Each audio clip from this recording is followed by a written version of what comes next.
Hi friends, welcome to me works Telugu YouTube channel. Friends, మీకు Arduino ESP32 development boards use చేసి మీకు different projects చేయడం అంటే ఇష్టమా? సో మీకు ఇలా డిఫరెంట్ ప్రాజెక్ట్స్ చేయడం ఇష్టం అయితే నేను ఈ వీడియోలో వచ్చేసరికి నా దగ్గర ఉన్న డెవలప్మెంట్ బోర్డ్స్ అన్నీ చూపించబోతున్నాను. సో ఏ డెవలప్మెంట్ బోర్డ్ ఏ ప్రాజెక్ట్కి యూస్ చేస్తే బెటర్ కూడా చెప్పబోతున్నాను. Let's start our video. So ఇవే ఫ్రెండ్స్ టోటల్ బోర్డ్స్ వచ్చేసరికి నా దగ్గర ఉన్న డెవలప్మెంట్ బోర్డ్స్ టోటల్ వచ్చేసరికి ఇందులో వచ్చేసరికి Arduino related and ESP32 related ఉన్నాయి. నా దగ్గర వచ్చేసి రాస్బెరీ పైకి సంబంధించిన బోర్డ్స్ అయితే ఏమీ లేవు. ఒకటే ఉంది రాస్బెరీ పై పికో వచ్చేసరికి, దాన్ని కూడా ఇప్పుడు దాకా యూస్ కూడా చేయలేదు. సో టోటల్ బోర్డ్స్ వచ్చేసరికి ఇప్పుడు చూపిస్తాను. సో ప్రజెంట్ వచ్చేసరికి నా దగ్గర ఈ బోర్డ్స్ ఉన్నాయి, జస్ట్ ఇవే ఉన్నాయి. సో ఒకటి దాని గురించి తెలుసుకుందాం అండ్ ఏ ప్రాజెక్ట్కి ఏ బోర్డు యూస్ చేస్తే బెటర్ కూడా తెలుసుకుందాం. మీరు కనుక ఈ డెవలప్మెంట్ బోర్డ్స్కి కొత్త అనుకుంటే అండ్ మీకు ఈ బోర్డ్ని యూజ్ చేసి ప్రాజెక్ట్స్ బిల్డ్ చేయడం గట్రా ఎలాగో తెలియకపోతే స్టార్ట్ విత్ ఆర్డినో బోర్డ్స్ అనమాట. Arduino Uno boards. సో ఇవన్నీ ఆర్డినో యూనో బోర్డ్సే. సో ఈ బోర్డు నుండి అయితే స్టార్ట్ చేయండి డెఫినెట్లీ, ఎందుకంటే ఇవే బేసిక్స్ అనమాట. ఇందులో బేసిక్స్ నేర్చుకుంటే తర్వాత మీరు IoT ప్రాజెక్ట్స్ అండ్ రోబోటిక్స్ ప్రాజెక్ట్స్కి వచ్చేసరికి ఈజీగా అవి అర్థం చేసుకోగలరు. జస్ట్ ఈ బోర్డ్స్కి ఎలా ప్రోగ్రామింగ్ చేయాలో తెలుసుకుంటే చాలు. జస్ట్ మీకు C లాంగ్వేజ్ మీద బేసిక్స్ ఉంటే చాలు. అండ్ మన ఛానల్ వచ్చేసరికి ఆర్డినో ట్యూటోరియల్ ఒకటి చేసాం. ఆ ట్యూటోరియల్ చూస్తే మీకు క్లియర్గా అర్థమవుద్ది బోర్డ్స్కి ఎలా ప్రోగ్రామింగ్ చేయాలో. సో మీరు బిగినర్స్ అయితే ఆర్డినో యూనోస్ అయితే ప్రిఫర్ చేయండి. అండ్ కంపేర్ టు ESP32 ఇటు కాస్ట్ వచ్చేసరికి కొద్దిగా ఎక్కువ ఉంటుంది. సో నెక్స్ట్ వచ్చేసరికి నా దగ్గర అయితే ఆర్డినో నానో బోర్డ్స్ అయితే ఉన్నాయి. బట్ ఈ బోర్డ్స్ వచ్చేసరికి అంత బాగా పనిచేయట్లేదు, ఎందుకంటే ఇవి క్లోన్ బోర్డ్స్. సో మనం నానో బోర్డ్స్ ఒరిజినల్ బోర్డ్స్ కొనాలంటే కాస్ట్ ఎక్కువ ఉంటుంది. ఈ క్లోన్ బోర్డ్స్ వచ్చేసరికి అంత యాక్యురేట్గా అయితే వర్క్ అవ్వట్లేదు. ఆర్డినో యూనో అయితే బాగానే వర్క్ అవుతుంది క్లోన్ బోర్డ్స్ అయినని. ఈ నానో బోర్డ్స్ అయితే అంత వర్క్ అవుతుంది. మీరు ఆర్డినో సంబంధించిన ప్రాజెక్ట్ చేస్తున్నారు, దాన్ని సైజ్ వచ్చేసరికి డిక్రీజ్ చేయాలనుకుంటే ఇప్పుడు ఆర్డినో నానో యూస్ చేయండి. లేకపోతే ఆర్డినో మినీ కూడా ఉంటాయి ఆ బోర్డ్స్ వచ్చేసరికి. ప్రజెంట్ నా దగ్గర ఆర్డినో మినీ లేదు. మీరు ఎక్కువ పిన్స్ యూస్ చేసి ప్రాజెక్ట్ చేయాలి అనుకుంటున్నారు అనుకోండి, అప్పుడు ఆర్డినో మెగా అయితే ప్రిఫర్ చేయండి. సో దీంట్లో వచ్చేసరికి నియర్లీ 53 డిజిటల్ పిన్స్ ఉంటాయి అండ్ 15 అనలాగ్ పిన్స్ ఉంటాయి. సో వీటిని యూస్ చేసుకుని చాలా సెన్సార్స్ కనెక్ట్ చేయొచ్చు, మోటార్స్ కనెక్ట్ చేయొచ్చు, మాడ్యూల్స్ కనెక్ట్ చేయవచ్చు. సో మీ ప్రాజెక్ట్ బాగా పెద్దది, దానికి ఎక్కువ పిన్స్ అవసరం, డిజిటల్ పిన్స్ అనలాగ్ పిన్స్ అనుకుంటే అప్పుడు ఆర్డినో మెగా అయితే యూస్ చేయండి. అండ్ దీనికి వైఫై కనెక్షన్ కూడా చేయొచ్చు. ESP8266 యూస్ చేసి సీరియల్ కమ్యూనికేషన్ ద్వారా దీనికి వైఫై కనెక్ట్ చేయవచ్చు. లేకపోతే మీ బోర్డ్ ఈ ESP8266 చిన్న బోర్డ్ని యూస్ చేసి కూడా దీనికి వైఫై అయితే కనెక్ట్ చేసి ఆ సెన్సార్స్ డేటాను వచ్చేసరికి ఇంటర్నెట్కి అయితే కనెక్ట్ చేయవచ్చు. సో నెక్స్ట్ బోర్డు వచ్చేసరికి రాస్బెరీ పై పికో. సో ఇది కూడా సేమ్ ఆర్డినో నానో లాగే వర్క్ అవుద్ది, కాకపోతే దీంట్లో ఇది రాస్బెరీ పై రిలేటెడ్ బోర్డు అనమాట. అంత ఐడియా లేదు నాకు కూడా, ఎప్పుడు యూజ్ చేయలేదు రాస్బెరీ పై పికోని. ఈ రాస్బెరీ పై పికోని వచ్చేసరికి మనం ఆర్డినో సాఫ్ట్వేర్తో కూడా ప్రోగ్రామింగ్ అయితే చేయవచ్చు. అండ్ ఆ రాస్బెరీ పై రిలేటెడ్ సాఫ్ట్వేర్తో కూడా ప్రోగ్రామ్ చేయవచ్చు.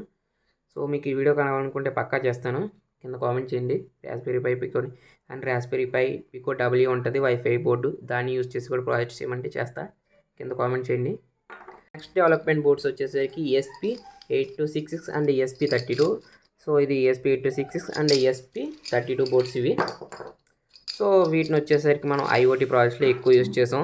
దీన్ని యూజ్ చేసుకుని హోమ్ ఆటోమేషన్ ప్రాజెక్ట్ చేసాం. ఈ బోర్డ్ని యూజ్ చేసుకుని కూడా హోమ్ ఆటోమేషన్ ప్రాజెక్ట్స్ అయితే చేసాం. ESP32 అనేది ESP8266కి అడ్వాన్స్ వెర్షన్. దీంట్లో వచ్చేసరికి బ్లూటూత్ కనెక్టివిటీ ఉంటుంది. ESP8266లో బ్లూటూత్ కనెక్టివిటీ ఉండదు. అండ్ దీంట్లో వచ్చేసరికి పిన్స్ వచ్చేసరికి తక్కువ ఉంటాయి, IO పిన్స్. దీంట్లో వచ్చేసరికి ESP8266లో వచ్చేసరికి కొన్ని పిన్స్ అయితే ఎక్కువ ఉంటాయి. So me based on your perspective మీరు ఒక బోర్డు అయితే సెలెక్ట్ చేసుకోవచ్చు. మీరు IoT ప్రాజెక్ట్ చేయాలి, ఓన్లీ వైఫై మీద రన్ అవ్వాలి అనుకుంటే ESP8266 అయితే చూస్ చేసుకోవచ్చు. అండ్ మీరు ఇంకా అడ్వాన్స్గా కావాలి అండ్ బ్లూటూత్ కూడా కావాలనుకుంటే అప్పుడు ESP32కి అయితే వెళ్ళండి, సరిపోద్ది.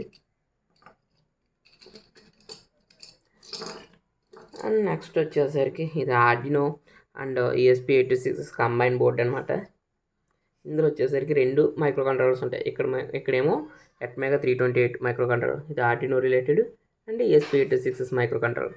ఈ 2 బోర్డ్స్కి ఇక్కడ స్విచెస్ ఉంటాయి. దీని ద్వారా ప్రోగ్రామింగ్ అప్లోడ్ చేసి రెండింటి సీరియల్ కమ్యూనికేషన్ ద్వారా చేస్తాం అనమాట.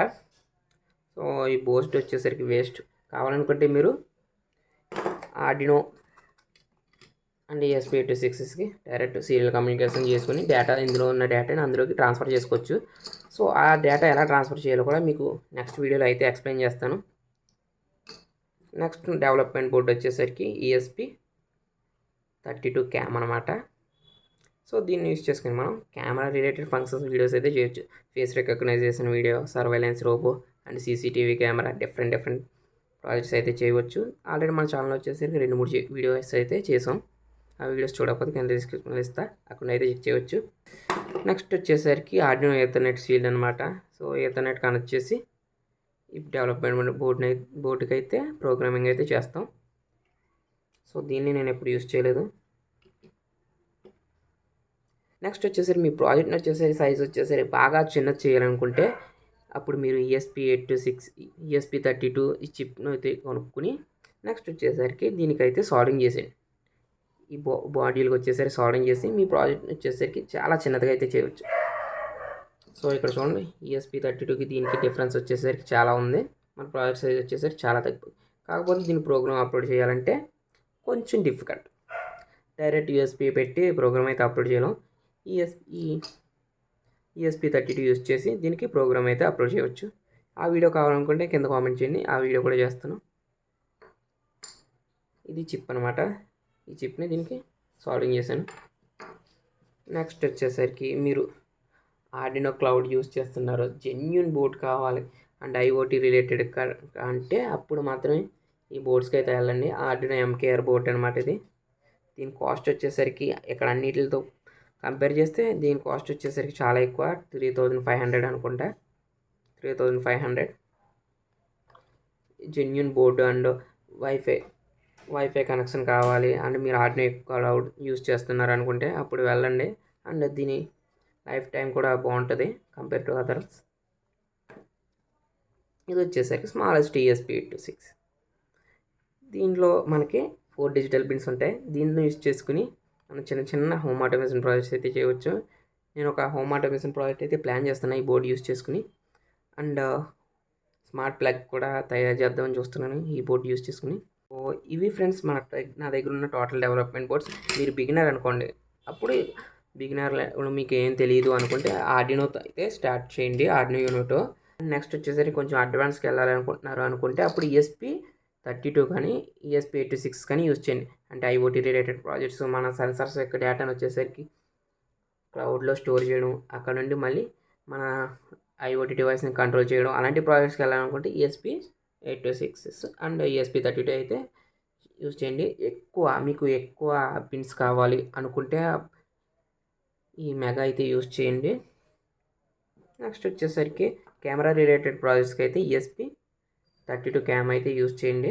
ఈ ప్రాజెక్ట్స్ వచ్చేసరికి బాగా చిన్నవిగా చేయాలనుకుంటే ఈ మాడ్యూల్స్ కొనుక్కోండి. ఈ చిప్ వచ్చేసరికి 300 ఎంతో పడుతుంది. నెక్స్ట్ వచ్చేసరికి మాడ్యూల్ వచ్చేసరికి 40 రూపీస్ ఎంతో పడుతుంది. చిన్నగా చేసుకుని చేయొచ్చు. కావాలనుకుంటే మీరు ఇలాగే కాదు, ఎక్స్ట్రాగా PCB మీద మౌంట్ చేయించుకుని ఇంకా చిన్నదిగా అయితే చేయవచ్చు. ఈ ప్రాజెక్ట్ వచ్చేసరికి ఇంకా డిఫరెంట్ టైప్స్ ఆఫ్ బోర్డ్స్ ఉన్నాయి ESP32కి సంబంధించినవి. సీడ్ స్టూడియోవి కట్టక చాలా చిన్న డెవలప్మెంట్ బోర్డ్స్ కూడా ఉన్నాయి. అవి అయితే ప్రజెంట్ అయితే నా దగ్గర లేవు. నెక్స్ట్ ఫ్యూచర్లో అయితే ఆర్డర్ చేసి చూపిస్తాను. సో ఇంతే ఫ్రెండ్స్ ఈ వీడియోకి వచ్చేసరికి. మీకు ఈ వీడియో కనుక నచ్చినట్లయితే లైక్ చేయండి అండ్ మన ఛానల్ మర్చిపోకుండా సబ్స్క్రైబ్ చేసుకోండి. Thanks for watching this video.